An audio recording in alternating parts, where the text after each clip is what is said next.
salute me. That's an order. That's what Senator JD Vance demanded right in the middle of Buckingham Palace courtyard. But the royal guard's response? He didn't raise a hand. He didn't even blink. And what happened next left the entire palace dead silent and reminded the senator in no uncertain terms, this isn't America. Want to know exactly how it unfolded?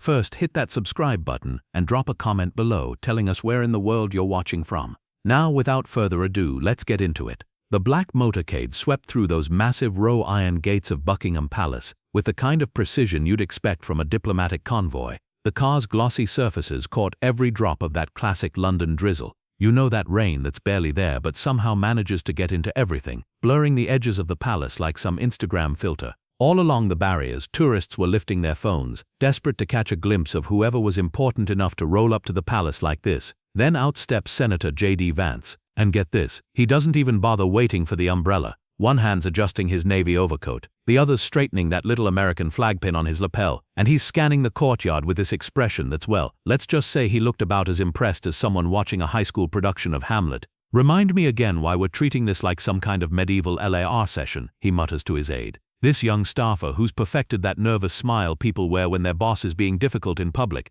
See, they were here as part of this bipartisan delegation, meeting senior British officials to talk defense cooperation, shared global interests, all that diplomatic stuff. But to Vance, all this ceremony and the uniforms, the music, the choreographed movements felt more like some overblown theatrical production than actual statecraft. A few paces behind him, another aide's whispering to a colleague, "Hey, careful. Remember what happened last time he went off about royal protocol in that interview?" As the group starts moving toward the west courtyard for their formal walkthrough, Vance picks up the pace, his boots crunching against the gravel with what feels like deliberate defiance. This palace official starts rattling off historical facts about the changing of the guard, but you can tell Vance is only half listening at best. "You know what doesn't make a military stronger," he says under his breath, just loud enough for the aide at his shoulder to hear. "Spectacle. We've got actual war fighters. They've got what? A parade team in fancy costumes." The aide wisely says absolutely nothing. Just ahead, two British officers in full ceremonial dress are standing there waiting to receive the Americans. Vance gives them this quick, almost dismissive nod, but his eyes are already drifting toward those distant figures of the royal guards stationed across the courtyard. Their uniforms are practically glowing against the grey morning. Those iconic scarlet coats, the massive bearskin hats, rifles cradled with that perfect, almost robotic symmetry. It's like history just decided to freeze itself in place. To most people, it's this incredible display of discipline and tradition.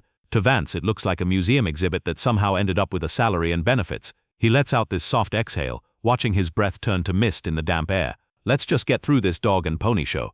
The thing is, he had absolutely no idea that the moment that would define his entire visit was literally just a few steps away. Over at the western edge of the courtyard, Lance Corporal Edward Statham stood rooted to the ground like he'd grown there, like some statue carved straight out of British military history. He's wearing that unmistakable uniform of the Queen's Guard. Scarlet tunic pressed to absolute perfection, with creases sharp enough to cut glass, that towering bear skin hat sitting on his head like it weighs nothing, and white-gloved hands resting on his polished SA-80 rifle. The guy hasn't moved in over an hour. Not a twitch, not a blink, nothing. His gaze is locked forward through the palace grounds, completely unreadable, totally unbreakable. Even with that soft London drizzle beating up on his shoulders, he might as well be made of stone. To any random tourist walking by, he probably looks like a really expensive prop. But to anyone who knows what they're looking at, this guy is anything but. See Statham. He's 31, born and raised in Devon, comes from one of those military families where service goes back generations all the way to the trenches of World War I. He's done tours in Iraq, served in Estonia during joint NATO exercises. This isn't just some soldier. He's a consummate professional, the kind of guy other soldiers tell stories about, known for judgment that's sharp as a tack under pressure and discipline that borders on superhuman. His appointment to ceremonial duty. That wasn't some cushy reward for good behavior. He earned every bit of it. Behind the rope barriers, there's this cluster of British veterans gathering. One of them, this guy in his 60s wearing a dark blazer, absolutely covered in medals, leans over to a younger companion. "See that guard? That's Statham," he says, nodding subtly toward the motionless figure. Held his position during that absolute mess near Fallujah. Didn't even flinch when comms went dead and everything went sideways. Around them, tourists are snapping pictures left and right. A group of school children are watching the guards with that mix of awe and confusion. Kids get whispering questions to their teacher. Near the back of the crowd, there's this man standing with an umbrella, something quietly reverent in his posture. The kind of person who recognizes exactly what's unfolding and chooses to observe rather than interfere. Then JD Vance spots him. The American senator had paused halfway through the courtyard, half listening to some staffer's logistical update about their schedule. But something about Statham catches his eye.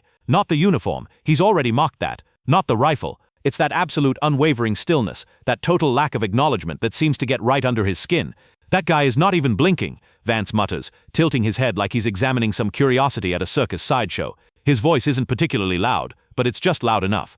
A few heads turn. One of the British officers giving the tour makes this subtle shift like he's about to intervene, but then doesn't. Vance slows his pace, veering slightly off the planned path.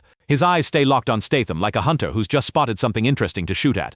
Nobody says a word, but the crowd, especially those veterans, they're starting to watch more closely now. Something in the air shifts. You can feel it. Tension, quiet, but absolutely unmistakable, starting to gather like static electricity before a storm. And Lance Corporal Edward Statham, he remains exactly as he was, completely untouched by the moment, yet somehow right at the center of it. Vance's stride shifts into this casual, almost arrogant saunter as he closes in on Lance Corporal Statham. His whole entourage is lagging behind, clearly uncertain whether they should follow or pretend they haven't noticed their boss going rogue. The senator's wearing this thin, performative smile, the kind that barely hides the condescension bubbling just beneath the surface. He starts circling Statham real slow, hands clasped behind his back like he's some curious visitor at a museum, examining an exhibit. Well, this is impressive, Vance says loud enough for the nearby tourists to hear. It's like somebody wound him up and forgot to hit the play button. A few nervous chuckles ripple through the crowd, but you can see several British spectators stiffening up. One woman actually lowers her phone, her expression souring fast. A man in a tweed cap mutters under his breath, bloody disgraceful behavior. But Vance, he's just getting warmed up. Tell me something, he says to a palace aide who's hovering nearby. Does he ever actually move? The poor aide blinks in confusion, mumbling something about ceremonial protocol. Vance cuts him off mid-sentence. No, seriously. I mean, look at this guy. They tell me he's a combat soldier. He actually chuckles at his own comment. Looks more like he's auditioning for a spot at Madame Two Swords, if you ask me. Behind him, that retired British colonel in the metal-covered blazer narrows his eyes but keeps quiet, arms folding across his chest. He recognizes exactly what game's being played here. Vance isn't just being disrespectful. He's testing boundaries, poking at symbols he doesn't understand, or maybe just doesn't care to respect. Statham remains absolutely still, not even a flicker of acknowledgement. Vance takes another step closer, now fully breaking that invisible boundary between visitor and guard, the one every tourist knows not to cross. His voice drops just slightly, pitched just above a whisper, but still sharp enough to cut through the soft drizzle. You ever actually been in a real fight, Corporal? Or are you just here to look pretty for the tourists? Still nothing. Not a twitch. Vance's smile gets wider. That uniform can't be comfortable, especially that hat. What is that thing anyway? Who designed it? Napoleon's tailor? More tourists are turning to watch now. One young American couple exchanges uncomfortable glances, the wife whispering, is he even allowed to get that close? Her boyfriend just shakes his head, looking increasingly uneasy.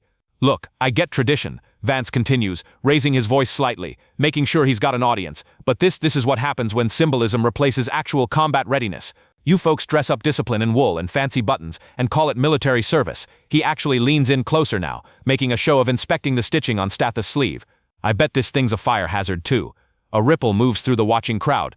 Even the school children, sensing something's off, have gone quiet. From a distance, one of the palace guides starts stepping forward, but a senior officer makes this discreet gesture for him to hold back. Vance positions himself directly in Statha's line of sight, now a clear, unmistakable breach of palace visitor etiquette. He's too close, too casual, and way too loud. You know, in the Marine Corps, Vance announces, addressing no one in particular, but making sure everyone can hear, we train soldiers to adapt, to respond to threats, not stand around posing for postcards. Still, Statham doesn't move, not an inch. The only sound is that persistent London drizzle, tapping lightly on stone and fabric. You're really not going to break character, are you? Vance says, almost sounding impressed. All that training, all that preparation, just to play statue in the rain. He takes one more half step forward. Come on, man, blink, twitch, hell, give me a salute, something, anything. Statham remains perfectly still, and somehow that stillness is starting to feel like its own kind of authority. A presence that's stronger than any shouting match could ever be. The retired colonel leans toward a nearby tourist, murmuring just loud enough. He's baiting a soldier who's seen more real action than he ever will. But Vance, he can't see it or won't, but everyone else is starting to. A line has definitely been crossed, and that silence, far from being submission, is becoming the most powerful response of all. Now Vance's whole posture changes. What started as mockery is morphing into something nastier, an assertion of hierarchy, of rank. He squares his shoulders and plants himself directly in front of Lance Corporal Edward Statham, deliberately blocking the guard's forward gaze completely. To anybody who doesn't know better, it might look like curiosity. But to those familiar with palace protocol, this is a clear violation. Guards are never to be approached this closely, never to be obstructed, and absolutely never deliberately. Yet, here's JD Vance standing inches from a motionless soldier. his expression somewhere between challenge and command. "I'm JD Vance," he announces louder now, clearly addressing the gathering crowd as much as the man in front of him. "United States Senator. I sit on the Armed Services Committee, and I have worn the uniform myself." There's this calculated pause, just long enough for nearby tourists to turn and really pay attention. "I think a little respect is in order, don't you?" Absolute stillness from Statham. Vance reaches up, taps his lapel pin with 2 fingers, that little American flag catching the light. In the military, the real military, we salute rank. That's not just American tradition, that's alliance protocol. He tilts his head slightly like he's amused by his own audacity. "And since we're allies, Corporal, I think it's time you showed some proper military courtesy." He gives this short, sharp nod, then drops the words like he's issuing an order on a battlefield. "Salute me." The air practically crystallizes with tension. A few genuine gasps escape the crowd. One woman whispers, "He did not just say that." A father quietly pulls his child back behind the rope line, like they're witnessing something that might explode. Statham doesn't move, not a muscle. Vance doesn't back off. "I'm giving you a direct order, soldier," he continues, actually pointing now, not quite touching, but close enough to make several bystanders visibly flinch. "Salute me right now." Complete silence. Not even the tourists are breathing. The guard's thousand-y stare remains unbroken. A teenage boy near the back mutters to his friend, "Is this guy actually serious?" Then Vance makes his final fatal mistake. He steps closer, shoulder almost brushing Statham's rifle, chin raised, eyes narrowed. He says, "You do understand what chain of command means, don't you?" The retired British colonel watching exhales through his nose. "Now he's done it," he mutters. A few tourists reach for their phones, then stop. The air feels too tense, too sacred to break. Vance lowers his voice. "Where I come from, disobeying a superior officer gets you a reprimand. Or worse." Statham gives him nothing. No flinch, no salute. Then, with deliberate calm, his white-gloved hand rises and gently removes Vance's arm from where it hovers too close to the rifle. The motion isn't angry, it's simply final. "Sir," Statham says, gaze locked forward, "you are in direct violation of standing palace protocol regarding interference with ceremonial personnel. Physical encroachment upon an armed ceremonial guard constitutes a security infraction. I must respectfully instruct you to return to the visitor's path." The words are quiet, but they hit the courtyard like a command. Someone starts clapping, another joins. Vance takes a single step back. Not an apology, but a retreat. "This isn't America, Senator," Statham adds, already back at perfect attention. Later, Captain Eliza Montgomery, the palace protocol officer, walks Vance aside. Calm, precise, she explains. "Palace guards are sworn to the crown. On post, their authority supersedes that of visiting personnel, including senators. Lance Corporal Statham is a combat-decorated infantryman. He's not ignoring you, Senator. He's protecting you by maintaining his discipline." Across the courtyard, Statham stands motionless. A British veteran steps forward to the rope barrier and offers a crisp salute. Others follow, British, then American. Statham does not move. He doesn't need to. Respect recognizes respect. Silence delivers the final word.